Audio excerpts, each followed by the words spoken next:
اور ہم نے جس بستی میں بھی کوئی ڈرانے والا بھیجا تو وہاں کے خوشحال لوگوں نے یہ ضرور کہا کہ تم لوگ جو چیز دے کر بھیجے گئے ہو ہم اس کو نہیں ماننے گے، اور یہ بھی کہنے لگے کہ ہم بہت سا مال اور اولاد رکھتے ہیں اور ہم کو عذاب نہیں ہوگا۔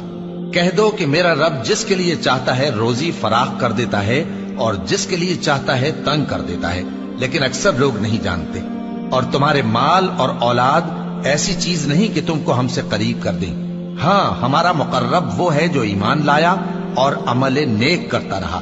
ایسے ہی لوگوں کو ان کے اعمال کے سبب دگنا بدلہ ملے گا اور وہ امن و چین سے بلند و بالا عمارتوں میں رہیں گے۔ جو لوگ ہماری آیتوں کے سلسلے میں ہمیں ہرانے کی کوشش کرتے ہیں وہ گرفتار عذاب کیے جائیں گے۔ کہہ دو کہ میرا پروردگار اپنے بندوں میں سے جس کے لیے چاہتا ہے روزی فراخ کر دیتا ہے اور جس کے لیے چاہتا ہے تنگ کر دیتا ہے، اور تم جو چیز خرچ کرو گے وہ اس کا تمہیں عوض دے گا، وہ سب سے اچھا رزق دینے والا ہے۔ اور جس دن وہ ان سب کو جمع کرے گا پھر فرشتوں سے فرمائے گا کیا یہ لوگ تم کو پوجا کرتے تھے؟ وہ کہیں گے تو پاک ہے، تو ہی ہمارا دوست ہے، نہ کہ یہ، بلکہ یہ جنات کو پوجا کرتے تھے اور اکثر انہی کو مانتے تھے۔ تو آج تم میں سے کوئی کسی کو نفع اور نقصان پہنچانے کا اختیار نہیں رکھتا،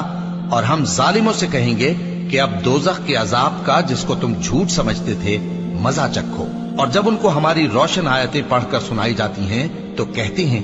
یہ ایک ایسا شخص ہے جو چاہتا ہے کہ جن چیزوں کی تمہارے باپ دادا پرستش کیا کرتے تھے ان سے تم کو روک دے، اور یہ بھی کہتے ہیں کہ یہ قرآن محض جھوٹ ہے جو اپنی طرف سے بنا لیا گیا ہے، اور کافروں کے پاس جب حق آیا تو اس کے بارے میں کہنے لگے کہ یہ تو کھلا جادو ہے۔ اور ہم نے نہ تو ان مشرکوں کو کتابیں دیں جن کو یہ پڑھتے ہوں، اور اے نبی صلی اللہ علیہ وآلہ وسلم نہ تم سے پہلے ان کی طرف کوئی ڈرانے والا بھیجا، اور جو لوگ ان سے پہلے تھے انہوں نے تکذیب کی تھی، اور جو کچھ ہم نے ان کو دیا تھا یہ اس کے 10ویں حصے کو بھی نہیں پہنچے۔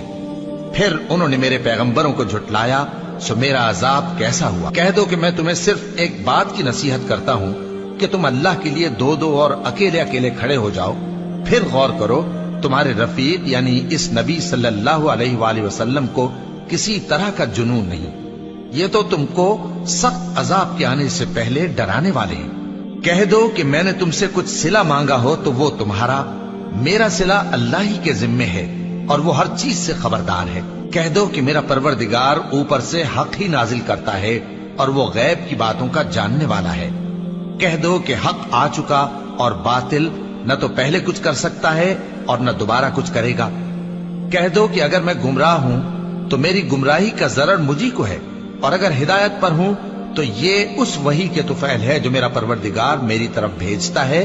بے شک وہ سننے والا ہے، نزدیک ہے۔ اور کاش تم دیکھو جب یہ گھبرا جائیں گے تو عذاب سے بچ نہیں سکیں گے اور نزدیک ہی سے پکڑ لیے جائیں گے اور کہیں گے کہ ہم اس پر ایمان لے آئے، اور اب اتنی دور سے ان کا ہاتھ ایمان کے لینے کو کیسے پہنچ سکتا ہے،